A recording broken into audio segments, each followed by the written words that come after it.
The fallout continues over the decision by U.S. and Guyanese authorities to suspend the operations license for EasyJet, the Guyanese-owned low-cost carrier. The move effectively grounded all EasyJet operations, and although the company insists that it has not shut down entirely, there is no indication of when or if EasyJet will ever return to the friendly skies. On Sunday, the company announced that its former chief executive officer, Sonny Ramdio, was back in charge.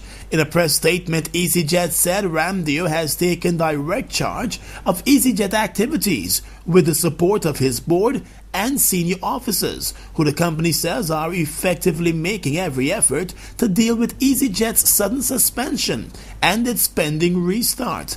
The company said Ramdio is personally communicating with the relevant authorities in Guyana, Trinidad, Canada, and the United States.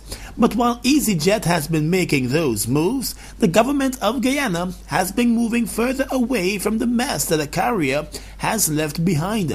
And over the weekend, President Donald Ramotar himself led discussions with top executives from Caribbean Airlines to see how Caribbean Airlines could assist all the affected EasyJet passengers, and how the carrier could better serve the Guyana market. That move by the Ramotar administration has apparently angered the troubled EasyJet executives. In the EasyJet statement issued on Sunday, the company also said that the Guyana government has suddenly gone missing in action.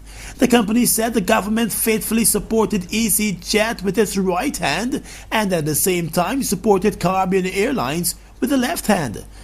The company pointed to Guyana giving permission to Caribbean Airlines to operate non-stop services to Toronto and New York on the same days that EasyJet offered those services.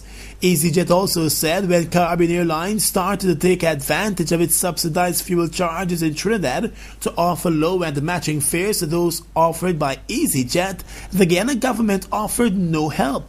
EasyJet said it is doing all that's possible to ensure that affected passengers get their money back.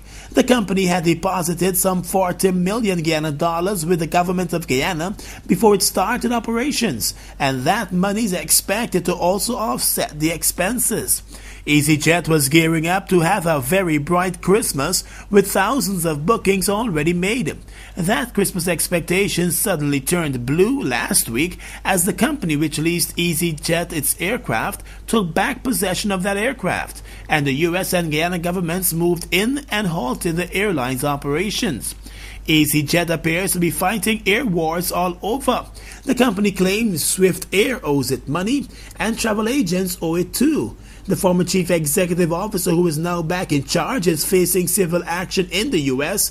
in connection with an alleged embezzlement of over $5 million from a healthcare provider. He has denied those accusations.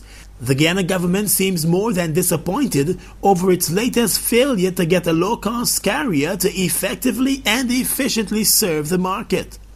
That we are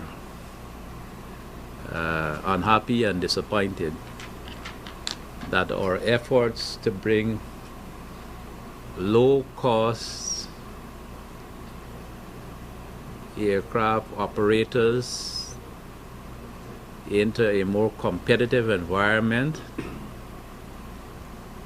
in our international travel arrangements are for the moment not turning out the way we expected. It would occur.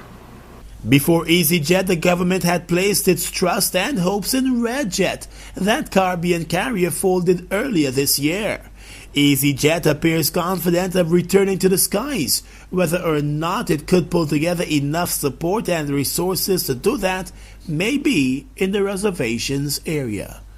For Capital News, Gordon Mosley reporting.